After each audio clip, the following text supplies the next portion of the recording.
Hello dear aspirants, welcome back to NurtureNet, your one-stop destination for everything you need to crack UGC NET Home Science. Today I'm back with another video और textile finishes की बात करेंगे हम. ठीक है, अभी तक हमने वीविंग निटिंग मेथड्स देखे, कपड़ा कैसे बनता है ये हमें पता चल चुका है. ठीक है, अब कपड़ा बनने के बाद में क्या क्या प्रोसेसेस होते हैं ये हमें जानना है. ओके, तो कपड़ा बन जाने के बाद, फैब्रिक बन जाने के बाद में फिनिशेस जो होती हैं वो करी जाती हैं. ओके, तो देखते हैं कौन कौन सी फिनिशेस होती हैं. क्लासिफिकेशन और पर्पस पढ़ेंगे हम फिनिशिंग का, ये फर्स्ट क्लास में. इसका सेकेंड पार्ट जो है वो मैं जल्दी लेकर के आऊँगी. उसमें हम प्रोसेस देखें कि एक्चुअली में ये फिनिशेस की प्रोसेस कैसे होती हैं. ओके, तो टेक्सटाइल फिनिशेस क्या है? फिनिश एक तरीके का प्रोसेस है, अप्लाइड होता है जब फैब्रिक वीविंग और निटिंग कंप्लीट हो जाती है. ठीक है, टू एनहांस अपीयरेंस, परफॉर्मेंस और फील. उसका अपीयरेंस कैसा दिखता है, मतलब जैसे शाइन अगर मुझे बढ़ाना है किसी कपड़े का, ठीक है, तो उसके लिए फिनिश यूज़ करो की जाएगी. परफॉर्मेंस यानी कि मुझे किसी की स्ट्रेंथ बढ़ानी है या फिर मुझे किसी का रेजिस्टेंस, वाटर रेजिस्टेंस या वाटर प्रूफिंग करनी है या जो भी कुछ. ठीक है, परफॉर्मेंस के हिसाब से वो लंबे टाइम तक के लिए चले तो मैं एक तरीके की फिनिश यूज़ करूँगी उस पर. और फील बढ़ाने के लिए, जैसे कोई कपड़ा है उसको और सॉफ्ट करने के लिए मैं फिनिश यूज़ करूँगी. ठीक है, finishing makes fabric more attractive, functional and market ready. ठीक है, तो नॉर्मल अभी तक आप देख रहे हैं कि हम बेसिक से पढ़ते हुए आ रहे हैं कि फाइबर कैसा होता है, फाइबर से यान कैसे बनते हैं, यान से कैसे वीविंग और निटिंग होती है और उससे फैब्रिक कैसे बनता है. राइट, तो इस बीच में आपने देखा होगा कि टेक्सचर जो है वो अलग अलग चेंज होता है. जब यान बनता है तब भी टेक्सचर चेंज हो जाता है, जब फैब्रिक बनता है तब चेंज हो जाता है, फिर जब फिनिश होता है तब भी और अलग होता है. ठीक है, तो मार्केट रेडी बनाने के लिए, हमारे पास जो कपड़े आते हैं उसे पहनने लायक बनाने के लिए लास्ट में टेक्सटाइल फिनिशेस यूज़ की जाती हैं. पर्पस क्या है फिनिशिंग का? इम्प्रूव करना है अपीयरेंस को, जैसे कि लस्टर, स्मूथनेस, वाइटनेस, ये सब इम्प्रूव करना है. क्योंकि हमें पता है कि हर फाइबर हर तरीके का होता है. ठीक है, अलग अलग कलर का होता है, पेल येलो कलर भी होता है, बट अगर हमको सेम वो कलर नहीं चाहिए, वाइटनिंग बढ़ाना है उसका ताकि उसमें दूसरा कलर अच्छे से चढ़ सके, उसका डाई हो सके, प्रिंटिंग हो सके. ठीक है, तो अपीयरेंस इम्प्रूव करने के लिए फिनिशेस यूज़ करी जाती हैं. ठीक है, improve feel, hand softness improve करने के लिए, फुलनेस, क्रिस्पनेस, ये सब कुछ इम्प्रूव करने के लिए भी फिनिशिंग यूज़ होती है. Enhance durability, shrink resistance, crease recovery, इन सब के लिए भी फिनिशिंग यूज़ होती है. क्या क्या यूज़ होती है हम आगे देखेंगे. Add functional properties. Functional properties यानी कि कुछ ऐसे कपड़े होते हैं जो जिनमें वाटर प्रूफिंग होती है, फ्लेम रेजिस्टेंस होता है, स्टेन रिपेलेंस होता है. ठीक है, जैसे एग्जाम्पल कि आपने देखा होगा यूनिफॉर्म्स. ठीक है, यूनिफॉर्म ज़्यादातर स्टेन रिपेलेंस या वाटर प्रूफ होती है. ठीक है, क्योंकि उसमें पानी नहीं लगना चाहिए, उसमें दाग बहुत जल्दी से नहीं लगना चाहिए. ठीक है, तो ये फंक्शनल प्रॉपर्टीज़ होती हैं. Prepare fabric for further processes like dyeing और प्रिंटिंग. आगे उसमें डाइंग या प्रिंटिंग हो सके. ठीक है, कलर चढ़ा सको आप अपनी पसंद का, अपने पसंद की प्रिंटिंग हो सके उसमें आपको. ठीक है, तो उसके लिए फर्दर उसको प्रिपेयर किया जाता है फैब्रिक को. तो ये होता है पर्पस फिनिशिंग का. सो क्लासिफिकेशन कितने तरीके की होती है हमारे पास में? दो तरीके के क्लासिफिकेशन है फिनिशेस का. ठीक है, बेस्ड ऑन ड्यूरेबिलिटी और based on nature of process. ठीक है, तो ड्यूरेबिलिटी यानी कितने टाइम तक वो फिनिश रह सकती है कपड़े पर. टेम्परेरी फिनिश यानी कि एक वॉश के बाद में वो ख़त्म हो जाती है. ठीक है, स्टार्चिंग और कैलेंडरिंग इसका एग्जाम्पल है. Semi durable finishes last through several washes, मतलब कि 2 से 3, 3 से 4 वॉशेस तक रह सकती है, उसके बाद में हट जाती है. Raising finish, starch softeners. फिर परमानेंट फिनिश आती है. Permanent finish last for life of the fabric, मतलब हमेशा के लिए रहती है. आप कपड़े को कितनी बार भी धो लो वो फिनिश नहीं जाती. ठीक है, फिर based on nature of process. Nature of process मतलब किस तरीके की फिनिश यूज़ करी गई है. तो दो तरीके की होती है, एक मैकेनिकल फिनिश होती है, एक केमिकल फिनिश होती है. मैकेनिकल फिनिश यानी कि यहाँ पर फिजिकल तरीके से किया जाता है, कोई इंस्ट्रूमेंट यूज़ करके, जैसे हीट, प्रेशर, फ्रिक्शन, ये सब यूज़ करके फिनिश दी जाती है कपड़े को. ठीक है, और केमिकल फिनिशेस में क्या, केमिकल एजेंट्स यूज़ किए जाते हैं, फाइबर को या फैब्रिक प्रॉपर्टीज़ को मॉडिफाई किया जाता है, तब हम उसे नेचर प्रोसेस या केमिकल फिनिश कहते हैं.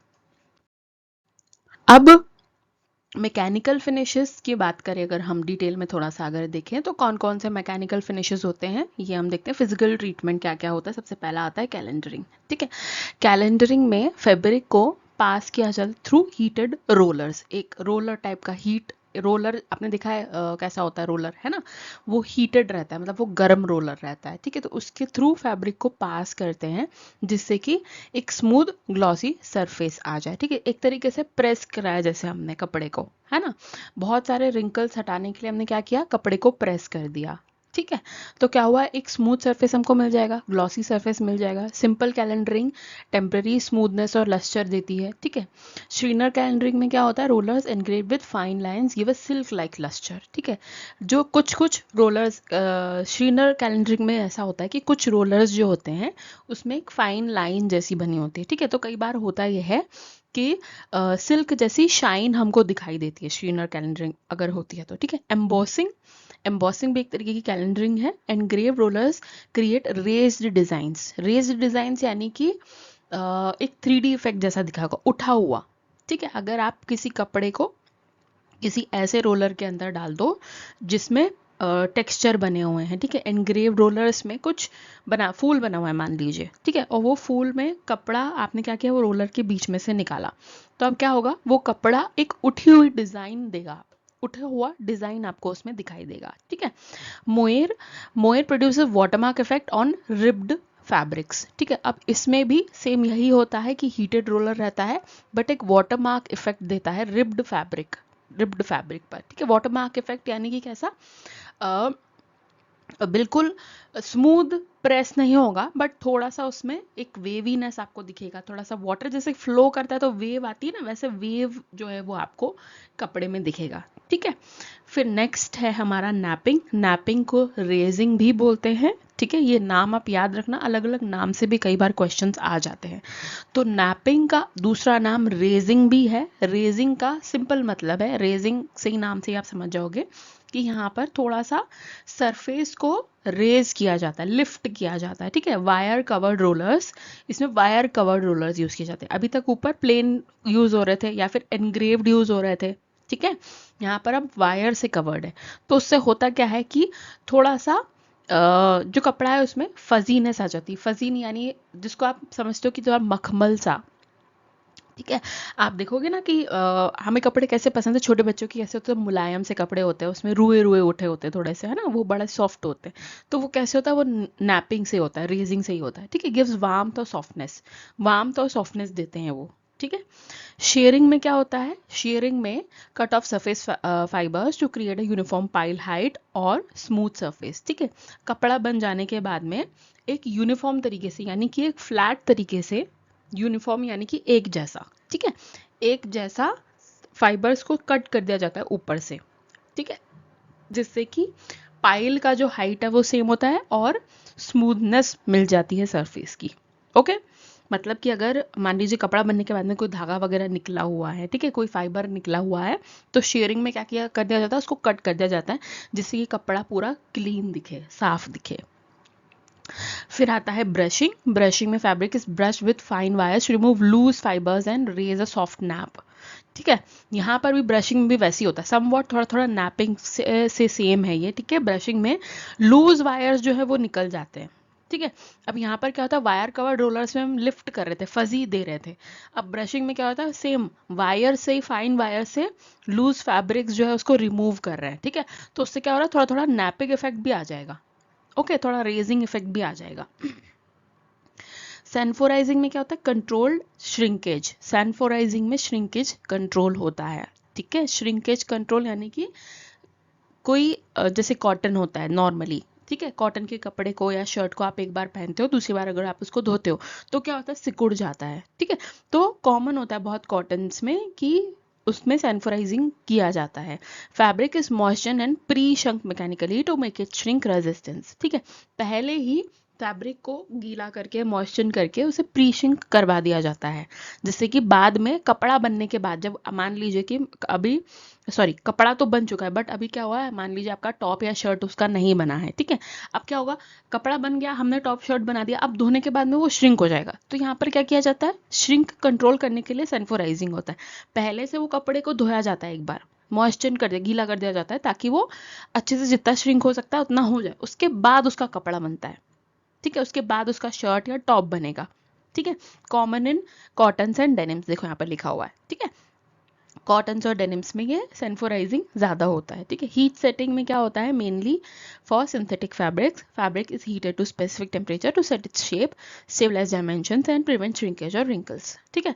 मोस्टली हीट सेटिंग्स जो होता है वो सिंथेटिक फैब्रिक में होता है, बिकॉज हमने देखा है कि सिंथेटिक फैब्रिक ज़्यादातर, ठीक है, whether it is polyester whether it is acrylic, ज़्यादातर वो हीट रेजिस्टेंस नहीं होते हैं, ठीक है। अब क्या होता है, हीट अगर दिया जाए अगर उनको, तो वो अपना शेप चेंज कर लेते हैं, ठीक है। तो ऐसा ना हो, सेम वही चीज़ है, ऐसा ना हो कि वो बाद में चेंज करे, इसलिए पहले ही उन्हें हीट टेम्परेचर जो है उसके हिसाब से शेप सेट कर दिया जाता है कि अब अगर इसमें बहुत ज़्यादा हीट लगेगी तो ये जल्दी खराब नहीं होगा, ठीक है। श्रिंकेज और रिंकलिंग इसमें नहीं पड़ेगी। ऑल दो फिर भी कुछ ऐसे कपड़े होते हैं, आपने देखा होगा कि उनके पीछे स्टिकर लगा होता है कपड़ों के पीछे, जब के पास में आप शर्ट या टॉप खरीद के लेकर के आते हो, कोई भी कपड़ा आप खरीद के लेके आते हो, उसमें पीछे की साइड पे एक टैग लगा होता है, या फिर एक वाइट कलर का एक छोटा सा इंफॉर्मेशन वाला बताया जाता है कि इसको इतने टेम्परेचर पे धोना है, इसको हीट प्रेस नहीं करना है, इसको ये नहीं करना है। तो that depends upon the fabric किस तरीके का है, किस तरीके का फाइबर से बना हुआ है, ठीक है। वो भी हम आगे पढ़ेंगे कि वो टैग में जो जो भी साइंस होते हैं वो क्या क्या होते हैं, वो हम आगे डिटेल में पढ़ेंगे अभी, ठीक है। बट अभी के लिए आप इसको ये समझो, ओके। तो याद रखो, कैलेंडरिंग क्या होती है, हीटेड रोलर्स से एक स्मूथ और ग्लॉसी सरफेस निकाला जाता है, ठीक है। और दूसरी तरीके से कैलेंडरिंग ये भी हो सकती है कि टेम्परेरी स्मूथनेस लस्टर के लिए भी होता है, फाइन सिल्क लाइक लस्टर के लिए भी होता है, मतलब इसे लाइनें बना दी जाती हैं, ठीक है। तो जिससे वो सिल्क जैसा आपको एक लुक देगा जो भी कपड़ा है, ठीक है। एनग्रेव्ड रोलर्स भी होते हैं और वाटरमार्क इफेक्ट भी देता है। ये सब किससे होता है, कैलेंडरिंग से होता है। नैपिंग मतलब रेजिंग, सेम नेम है, नैपिंग रेजिंग एक ही बात है, होती है। यहाँ पर थोड़ा सा फजी सरफेस मिलता है। शेयरिंग में एक्स्ट्रा जो फाइबर्स निकले होते हैं उन सबको काट दिया जाता है और एक यूनिफॉर्म सरफेस बनाया जाता है। छोटे बड़े ऊपर नीचे जो होते हैं उन सबको काट के एक साथ सीधा कर दिया जाता है, ठीक है, एक हाइट का कर दिया जाता है। ब्रशिंग में लूज जो फाइबर्स होते हैं, जो थोड़े थोड़े निकले होते हैं कहीं कहीं से, उनको निकाल दिया जाता है।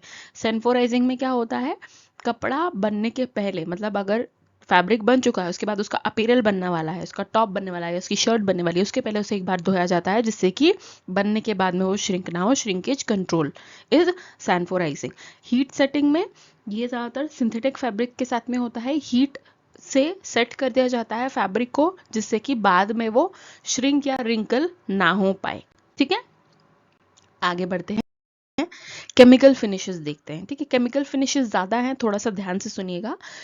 These involve applying chemical agents to achieve desired effect, ठीक है। अब यहाँ पर क्या हो रहा है, पहले तो हमने रोलर से काम चलाया, ब्रशेस से काम चलाया, वायर्स से काम चलाया, ठीक है, कटिंग हुई पाइल्स की, ये सब क्या है, मैकेनिकल है। अब केमिकल यानी कि यहाँ पर केमिकल यूज होते हैं, एजेंट्स यूज होते हैं, ओके। फर्स्ट है मर्सराइजेशन। मर्सराइजेशन में क्या होता है, कॉटन ट्रीट किया जाता है कास्टिक सोडा के साथ में under tension, understood. Increase lustre strength and dye affinity. Dye affinity का मतलब होता है कि अब उसमें कलर बहुत अच्छे से और बहुत सुंदर चढ़ेगा, ठीक है। परमानेंट फिनिश होती है ये। एक बार अगर आपने कॉटन को कास्टिक सोडा के साथ में ट्रीट कर दिया तो वो आगे अपनी सुंदरता बनाए रखेगा, अपनी स्ट्रेंथ बनाए रखेगा, ठीक है। परमानेंट फिनिश होती है। Crease resistance, resin finish. Resin का आई थिंक आपने नाम सुना होगा काफ़ी, अब तो बहुत कॉमन हो गया है, बहुत सुनने में, तो रेजिन आर्ट सुनने में आ गया, ठीक है। रेजिन एक तरीके का लिक्विड होता है, थोड़ा सा टाइप ऑफ व्हाट वी से गम जैसा, ग्लू जैसा, है ना। तो वो रेजिन यूज किया जाता है क्रीज रेजिस्टेंस के लिए, ठीक है। Fabric is treated with resin like urea formaldehyde. Urea formaldehyde क्या है, एक तरीके का रेजिन है, ठीक है। That crosslink cellulose molecules, cellulose molecules को अच्छे से क्रॉसलिंक कर देता है, चिपका देता है एक साथ में, ठीक है। Improve wrinkle recovery and shape retention, use in wash and wear और इजी केयर फैब्रिक्स। ठीक है, वॉश एंड वियर और इजी केयर फैब्रिक्स जो होते हैं उनमें ज़्यादातर रेजिन फिनिश यूज़ की जाती है। ठीक है, वाटर रिपेलेंट में क्या आता है, वाटर रिपेलेंट और वाटर प्रूफिंग क्या होती है। वाटर रिपेलेंट यहाँ पर इस तरीके की फिनिश जहाँ पर वाटर रिपेल करता है, मतलब पानी अगर गिर जाए आपके कपड़ों में तो वो सोखेगा नहीं। ठीक है, वो उसको तुरंत बहा देगा। ठीक है, जैसे कि हम इसमें देखते हैं, क्या कहते हैं, रेन कोट्स में देखते हैं। ठीक है, छाते में होता है। एग्जाम्पल सिलिकॉन फ्लोरोकार्बन, तो ये सिलिकॉन और फ्लोरोकार्बन के साथ में ट्रीट किया जाता है। वाटर प्रूफ यानी कंप्लीटली ब्लॉक कर देते हैं वाटर को। ठीक है, water repellent air passage but repels water. Air, अच्छा ये डिफरेंस है, वाटर रिपेलेंट में एयर पैसेज होगा, मतलब हवा आर पार जाएगी लेकिन पानी नहीं जाएगा। वाटर प्रूफ में कंप्लीटली ब्लॉक वाटर। ठीक है, दैट इज रबराइज्ड कोटिंग, मतलब यहाँ पर रबर की कोटिंग होती है, रबराइज्ड कोटिंग। ठीक है, मतलब ये आप रबर के जूते समझ लो। ठीक है, उनमें होता है, पानी नहीं वो कर पाता, उसमें तुरंत जो है वो निकल जाता है। Flame retardant finish apply to fabric for safety, safety के लिए specially uniform, upholstery, children wear, छोटे बच्चों के कपड़े जो होते हैं जिसमें फ्लेम जो है यानी कि आग ना लगना, इस तरीके का कपड़ा बनाया जाता है, तो फ्लेम रिटार्डेंट फिनिश कहा जाता है। केमिकल्स कौन से यूज होते हैं, borax, tetrakis, hydroxy methyl phosphonium salts prevent ignition और स्लो बर्निंग, मतलब कपड़े में अगर बाय चांस आग लग जाती है तो बहुत स्लो जलता है, एकदम से नहीं जलता। ठीक है, और लगने में भी टाइम लगता है, मतलब उससे पहले पता चल जाए कि हाँ आग लग रही है। ठीक है, तो तुरंत नहीं पकड़ता, और अगर पकड़ भी ले तो बहुत स्लो बर्न होता है। एंटी माइक्रोबियल फिनिश यानी कि बैक्टीरिया फंगस की ग्रोथ को नहीं होने देता। ठीक है, मेडिकल, टेक्सटाइल, सॉक्स, स्पोर्ट्सवेयर, इन सब चीज़ों में इसका यूज़ किया जाता है। कौन कौन से एजेंट्स यूज़ होते हैं, सिल्वर आयंस यूज़ होते हैं, ट्राइक्लोजन, क्वाटरनरी अमोनियम सोड कंपाउंड्स, इस तरीके के केमिकल्स यूज़ होते हैं। फिर anti static finish prevent static electricity buildup, common in synthetics. Synthetics में इलेक्ट्रिसिटी बिल्डअप होने के चांसेस होते हैं। ठीक है, because they are good conductor of electricity. Okay, synthetic है ना, इसीलिए। तो अब इनका एंटी स्टैटिक फिनिश ज़रूर होता है, तो यहाँ पर कंडक्टिव या हाइग्रोस्कोपिक केमिकल्स यूज़ किए जाते हैं। ठीक है, सॉइल और स्टेन रेजिस्टेंस फिनिश यानी कि बहुत जल्दी जो गंदे ना हो, जिनमें दाग इजीली ना लगे। ठीक है, तो repels dirt, oil based stains, इसमें फ्लोरोकार्बन बेस्ड फिनिशेस यूज होती हैं। Softening finishes gives fabric a smooth flexible hand. ठीक है, जो भी आपका फैब्रिक है उनको एक स्मूथ टेक्सचर देना, एक सॉफ्टनेस देना। तो यहाँ पर क्या यूज होता है, silicone, fatty acid, polyethylene emulsions use होते हैं। Optical brightening use fluorescent whitening agents.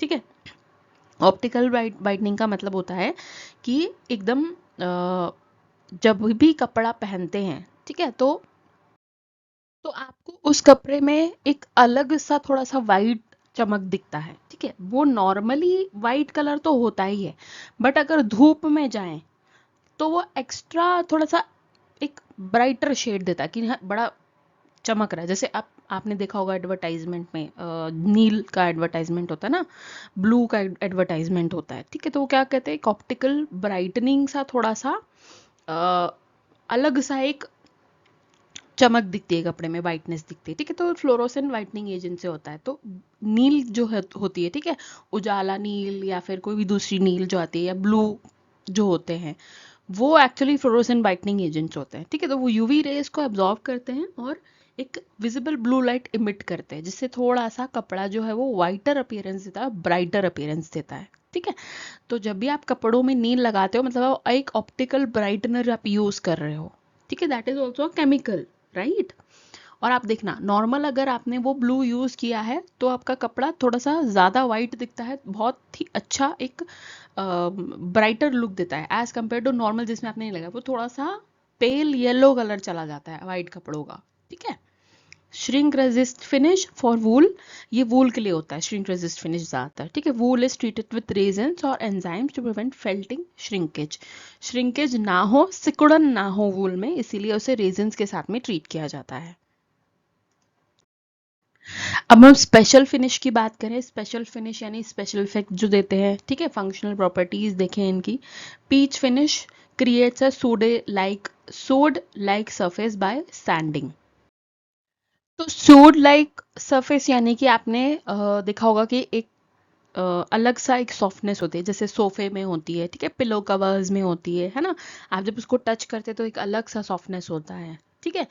तो वो सॉफ्टनेस कहलाता है सूड लाइक सॉफ्टनेस, ठीक है। तो ये कैसे होता है, पीच फिनिश में आता है। फिर आता है प्लीसे। प्लीसे में क्या होता है, puckered effect produce using caustic soda on cotton.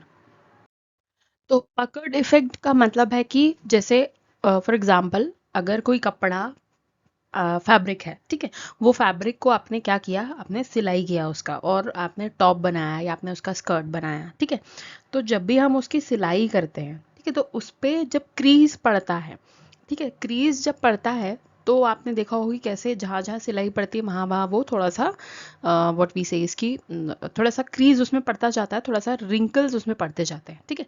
तो वो क्रीज और रिंकल जो है वो सिर्फ और सिर्फ देने पर आए, ठीक है, मतलब नॉर्मली कॉटन में बहुत अच्छा क्रीज पड़ता है, हमें ज़रूरत नहीं पड़ती है। तो एक एक्स्ट्रा जो फ्लो इफेक्ट होता है, एक पकर्ड इफेक्ट जो होता है, जहाँ जहाँ पर सिलाई पड़ती है वहाँ वहाँ से थोड़ा सा रिंकल्स आना, वो कहलाता है प्लेसी इफेक्ट, ठीक है।